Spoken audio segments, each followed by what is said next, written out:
আসসালামু আলাইকুম রহমতুল্লাহি ওয়া বারাকাতুহু। সম্মানিত দর্শক শ্রোতা, আজকে আমরা সূরাতুন নাবার 1 থেকে 3 নম্বর আয়াত শব্দে শব্দে বানান করে রিডিং শিখব। তাহলে আসুন ভিডিওটি শুরু করা যাক।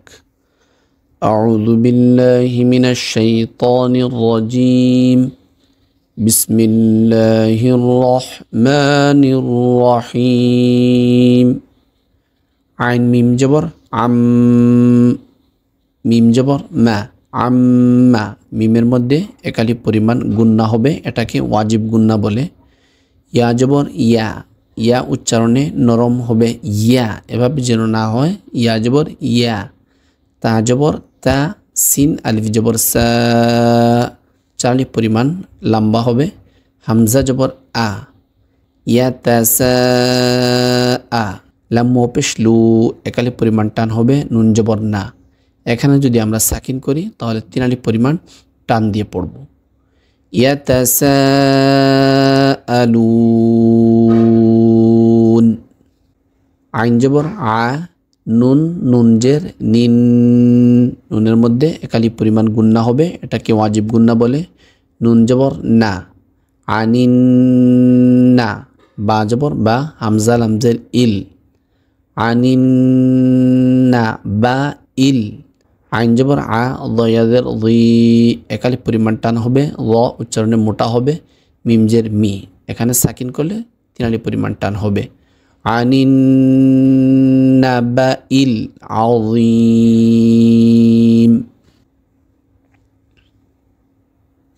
হামজা লাম জবর আল, লাম জবর লা, দালিয়াদের দি, একালিফ পরিমাণ টান হবে।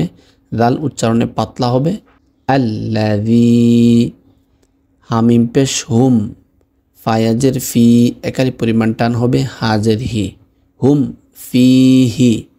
এখানে একটা লক্ষণীয় বিষয় হচ্ছে মিম সাকিনের পর যদি মিম অথবা বা আসে তখনই গুন্না হবে, অন্যথায় গুন্না হবে না। মিম হ পেশ মুখ, হ উচ্চারণে মোটা হবে। তা জবর তা, মুখ তা। লামজের লি, ফাও পেশ ফু, একালিফ পরিমাণ টান হবে। নুন জবর না, এখানে সাকিন করলে 3 আলিফ পরিমাণ টান হবে।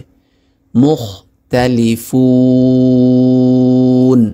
সম্মানিত দর্শক শ্রোতা, এতক্ষণ আমরা শব্দে শব্দে বানান করে পড়লাম, এখন আমরা রিডিং পড়ব। আউযু বিল্লাহি মিনাশ শাইতানির রাজীম।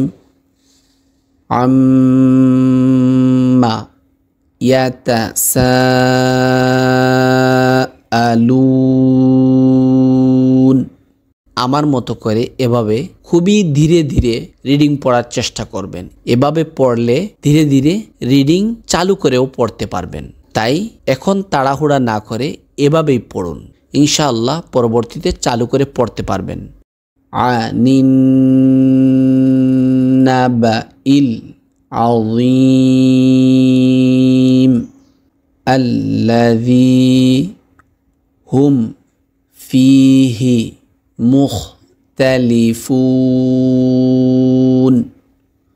সাদাকাল্লাহুল আযীম।